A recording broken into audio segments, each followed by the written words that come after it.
임신성 당뇨병 산모의 혈당 조절 및 인슐린 주사법 안내. 안녕하십니까? 본 동영상은 임신성 당뇨병을 진단받은 산모분들께 혈당 조절과 인슐린 주사 방법에 대해 설명드리기 위해 제작되었습니다. 이어지는 내용을 참고하셔서 안전하고 효과적인 혈당 관리가 이루어질 수 있도록 협조해 주시기 바랍니다. 임신성 당뇨병과 일반적인 당뇨병의 차이. 임신성 당뇨병 산모 혹은 기존의 당뇨병으로 치료를 해오다가 임신이 된 분들은 혈당 조절에 있어 일반적인 당뇨병 환자와 몇 가지 다른 점이 있습니다. 첫째, 혈당 조절 목표 수치가 일반 당뇨병 환자에 비해 낮습니다.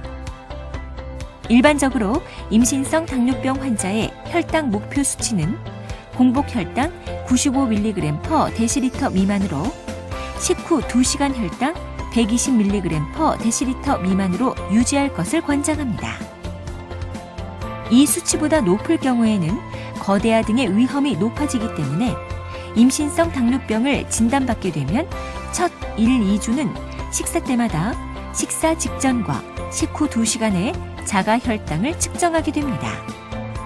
둘째, 혈당을 조절하기 위해 시행되는 모든 치료법이 태아에게 해를 가해서는 안 된다는 점을 항상 기억해야 합니다. 임신 시 혈당을 조절하기 위해 식사 관리와 운동요법이 중요하지만 혈당이 목표 수치보다 높다고 해서 지나치게 칼로리를 제한하는 것은 태아를 위해 바람직하지 않습니다.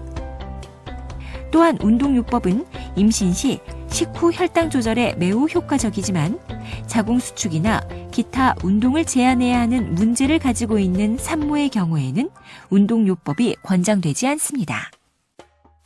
임신성 당뇨병 환자의 약물요법. 적절한 식사요법 및 운동요법을 하는데도 불구하고 연속으로 2일 이상 권장 혈당 수치인 공복 혈당 95mg/dL, 식후 2시간 혈당 120mg/dL를 넘게 되면 투약을 고려해야 합니다. 몇몇 국가에서는 일부 경구 혈당 강화제를 임신 중에도 사용할 수 있도록 허용하고 있지만 우리나라의 경우에는 산모에 대한 경구 혈당 강화제 투여를 허용하고 있지 않은데 그 이유는 경구 혈당 강화제가 태반을 넘어가 태아에게 나쁜 영향을 미칠 수 있기 때문입니다.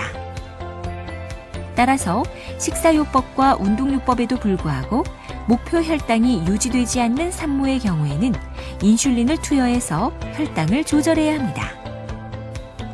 임신성 당뇨병 환자의 인슐린요법.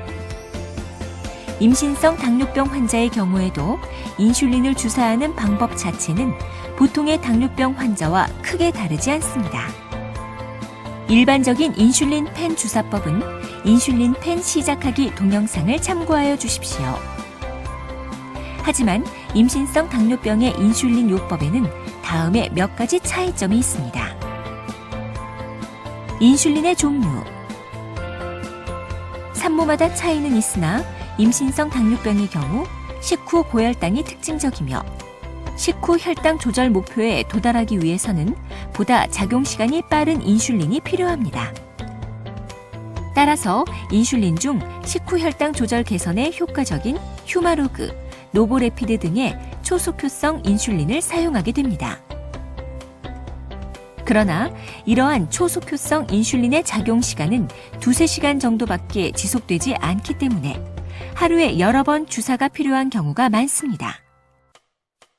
한편 아침 공복 혈당이 높은 경우에는 보다 작용시간이 긴 휴물린 N 등의 인슐린을 저녁 시간이나 취침 전에 투여하는 것을 고려하게 됩니다. 인슐린 용량의 조정. 임신 주수가 높아질수록 목표 혈당을 유지하기 위해 필요로 하는 인슐린의 양도 정상적으로 증가하게 됩니다. 인슐린 투여 용량이 증가한다고 해서 위험한 것이 아니고 혈당이 목표보다 높은 것이 위험한 것입니다. 따라서 자가혈당 검사를 지속적으로 시행하면서 결과에 따라서 인슐린 용량을 조정해야 합니다. 일반적인 인슐린 용량 조정법은 다음과 같습니다.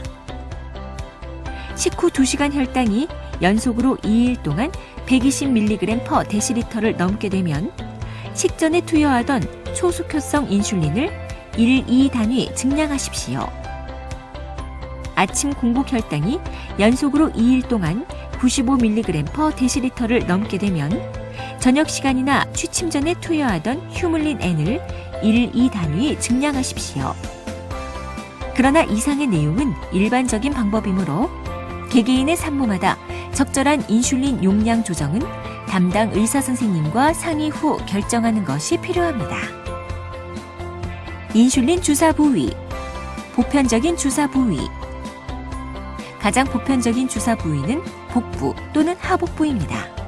그러나 임신 주수가 높아지면 복부에 주사하는 것이 불편하다고 느낄 수 있으므로 이러한 경우에는 윗팔의 뒷부분이나 엉덩이, 허벅지 바깥쪽도 사용할 수 있습니다. 이들 부위는 다른 부위에 비해 주사를 쉽게 할 수 있을 뿐만 아니라 인슐린을 흡수할 지방 조직은 많지만 신경이 적게 분포하여 주사 시 통증이 적다는 장점이 있기 때문에 인슐린을 주사하기에 가장 적합한 장소입니다. 주사 부위의 순환. 인슐린은 주사 부위에 따라 흡수되는 속도도 달라지기 때문에 매일매일 주사를 할 때 일관성 있게 같은 신체 부위를 사용하는 것이 좋습니다. 예를 들어 저녁 시간 주사에 허벅지를 선택했다면 저녁 때 투여하는 인슐린은 항상 허벅지에 주사하는 방식으로 매일 같은 시간에 같은 부위를 통해 투여하는 것이 좋습니다. 하지만 인슐린을 동일한 위치에 여러 번 주사하게 되면 굳은 살이나 과도한 지방 축적을 일으킬 수 있습니다. 이렇게 형성된 굳은 살은 보기에 흉할 뿐 아니라 인슐린이 흡수되는 정도도 변화시키기 때문에 목표 혈당 유지를 더욱 어렵게 만들 수도 있습니다. 따라서 주사 부위를 일관성 있게 유지하되 해당 주사 부위 내에서 매 주사시마다 2에서 3cm 정도 자리를 옮겨 다른 지점에 주사하는 것이 중요합니다. 기타 사항.